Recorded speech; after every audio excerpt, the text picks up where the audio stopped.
Assalamualaikum warahmatullahi wabarakatuh. Students, today we will discuss about artifacts. Artifacts are old pieces of things होती थी, पुरानी टूटी फूटी यानी चीज़ों पुरानी चीज़ें होती थी और belonging to people.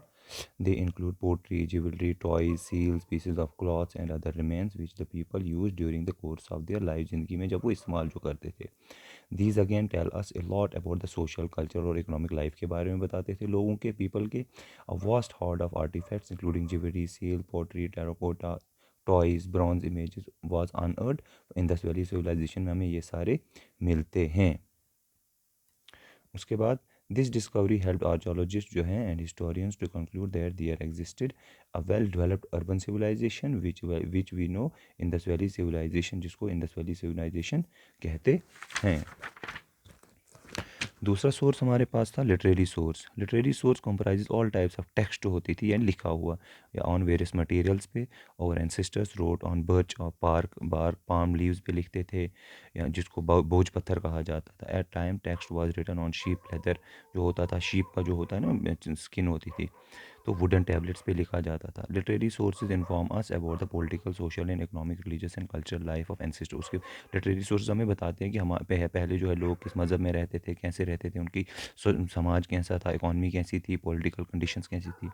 They include religious writing, accounts of travellers, epics और पोएम्स भी लिखा जाता था. यानी इसमें ये सारी चीज़ें आती हैं. लिटरेरी सोर्स में आता है, एक आता है रिलीजियस सोर्स, सेकुलर सोर्स और फॉरेन अकाउंट्स. सबसे पहले हमारे पास आया हम कौन सा, religious literature.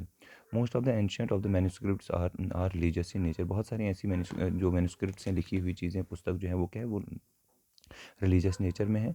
Notables among the religious literature और द वेदास है, रामायण है, महाभारत है, बाइबल है, कुरान, ये सारे रिलीजियस लिटरेचर हैं. They throw considerable light on the social and cultural condition of the periods during which these books written हुआ. यानी जिस टाइम में ये बुक्स लिखी गई हैं उस टाइम के बारे में ये हमें बताते हैं. दूसरा है secular literature. Besides the religious literature there is exist of vast body of secular literature. These books usually prescribe the duties perform. यानी इस सेकुलर लिटरेचर में ड्यूटीज़ जो है वो परफॉर्म जो लोग करते थे उनके बारे में बताया गया है. रूल्स इसमें बताए गए थे, रूल्स एंड रेगुलेशंस बताए गए थे. ठीक है, जैसे अगर आप एग्जांपल्स लेंगे तो एग्जांपल्स है कौन सा, धर्मसूत्रास हैं, कौटिल्य की अर्थशास्त्र है. ठीक है. फिर हमारे पास आया, यानी उसके अलावा वर्क, कालिदासा के वर्क है, सुरदारका के वर्क है, भाषा के वर्क है, बाना बाटा के वर्क है, ये सारे हमारे पास किस में आते हैं, सेकुलर लिटरेचर में. फॉरेन अकाउंट्स की अगर हम बात करें तो ग्रीक, रोमन और चाइनीज़ यहाँ पे ट्रैवलर्स आए थे इंडिया में, जिनने अकाउंट्स यहाँ के लिखे थे. ठीक है. अगर हम बात करें यहाँ पे अलेक्जेंडर जब इन्वेट करने आया था ग्रीक, जिसमें ग्रीक रिकॉर्ड्स में वो बताया गया है कब आया था. उसके अलावा इंडिका जो है वो लिखी है किसने, मैगस्थीन ने लिखी है, जो क्या था, एक एम्बेसडर था, कोर्ट आया था, किसके कोर्ट में आया था, चंद्रगुप्त मौर्य के कोर्ट में आया था.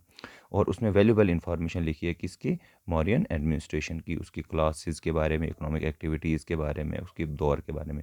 बुद्धिस्ट पिलग्रिम में अगर हम बात करें तो जो इंडिया में आए थे चाइना से, फासियन और ह्यूनसेंग थे चाइना के, जिनने अकाउंट्स यहाँ पे लिखे थे और बताया था यहाँ के रिलीजियस इकोनॉमिक कंडीशंस के बारे में.